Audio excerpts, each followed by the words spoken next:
보좌관과 연락할 시간이 없었다, 경황이 없었다, 보좌관과 연락한 적이 없다 분명히 대정부님부터 말씀을 하셨는데 이 카톡 내용은 보좌관과 연락을 주고 받으셨기 때문에 그 발언의 진실성 이거에 대해서 여쭤본 것이고요. 존경하는 전주혜 위원님 질의해 주시기 바랍니다.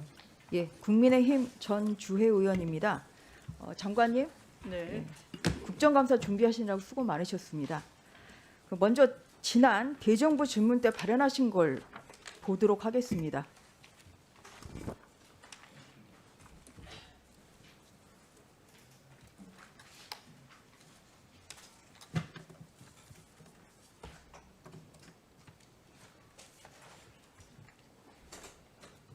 제가 불행하게도 너무 바쁜 엄마여서 아들한테 좀 미안한데요. 사실은 아들 아픈 것을 제가 어떻게 관심조차 못 주고 그냥 있는 엄마인 거죠.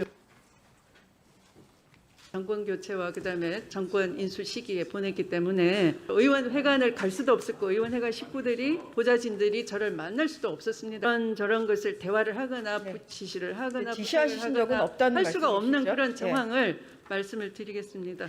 예, 발언의 요지는 아들 병가에 신경 쓰지 못했다. 보좌관과 연락할 상황이 아니었다는 내용입니다. 다음으로 지난 9월 28일 동부지검의 보도자료를 보겠습니다. 장관님, 앞서 보좌관과 연락할 상황이 아니라고 말씀을 하셨는데요. 카톡을 보면 6월 14일 병가 연장건에 대해서 보좌관으로부터 보고를 받습니다. 6월 21일에도 보좌관과 연락을 주고받습니다. 아들 병가건도 알고 있습니다.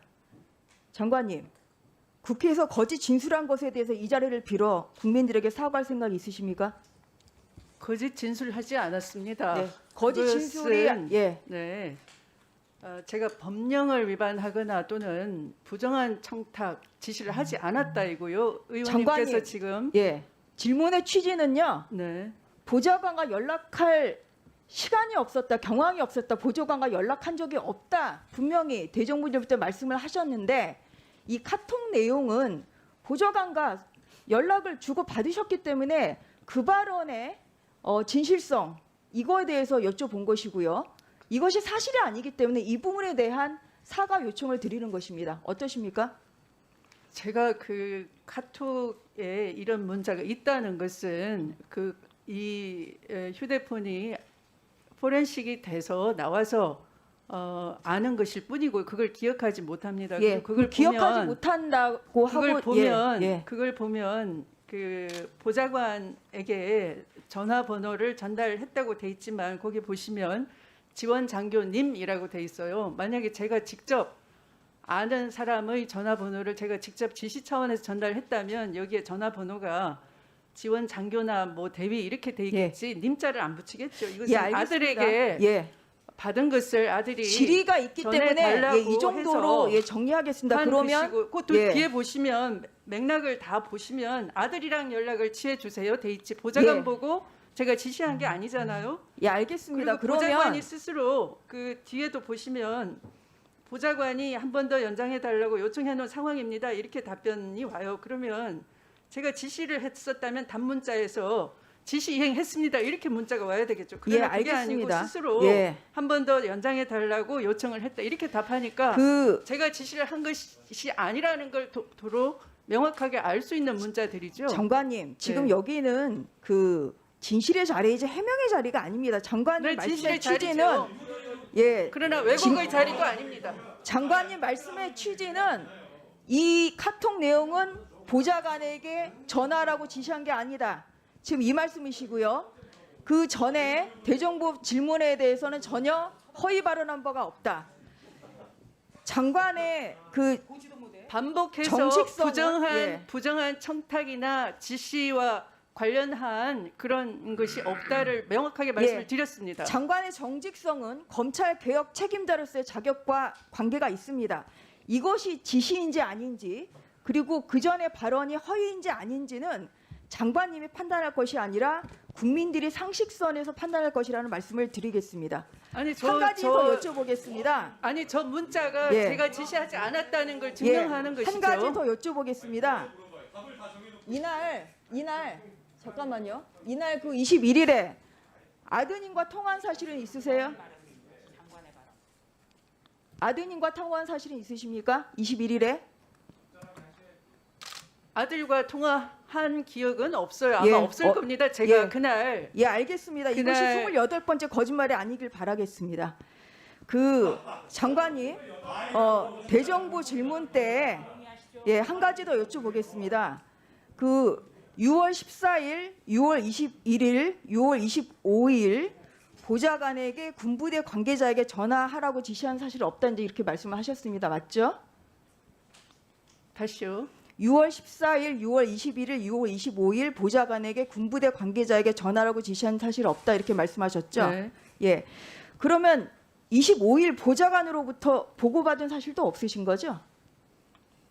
25일 예. 보자. 어떻게 다 기억하겠어요? 4년 전 얘기 다 기억하죠? 지금 장관에게 여쭤보고 있습니다. 기억하시겠냐고요? 4년 전 전화한 거. 기억이 안 나십니까? 저도 보좌관이랑 기억하는 하나도 기억. 아니 기억은 못해요. 네? 기억은 못해요. 그러나 분명한 건 제가 이것이 아들이 실제 아팠고 관련 규정에 따라서 아들은 예. 병가를 받을 수 있는 입장에 있었고 그거에 따라서 처리했다 정상적으로 예, 처리됐다라는 예. 것만 제가 알고 있는 것뿐이지 구체적으로 그날 제가 뭘 했다. 기억나지 않는다. 네, 그런 것들은 전혀 있을 수가 없죠. 그 이번 수사에서 네. 6월 25일 아드님과 현병장이 통화한 사실은 밝혀졌습니다. 이건 인정하십니까?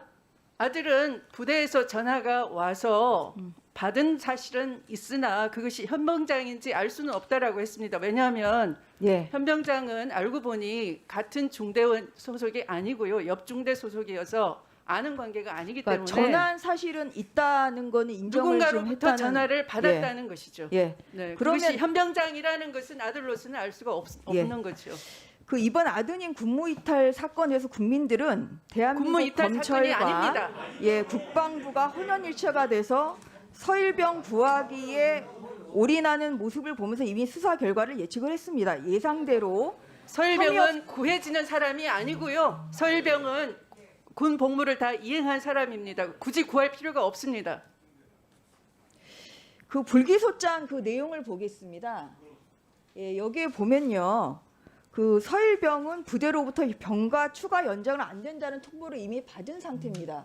그리고 보면 그 사이에 이렇게 카톡으로 장관님이 보좌관에게 지원 장교의 핸드폰 번호를 줍니다. 그 다음에 보좌관이 지원 장교에게 병가 추가 연장 문의를 물어봅니다.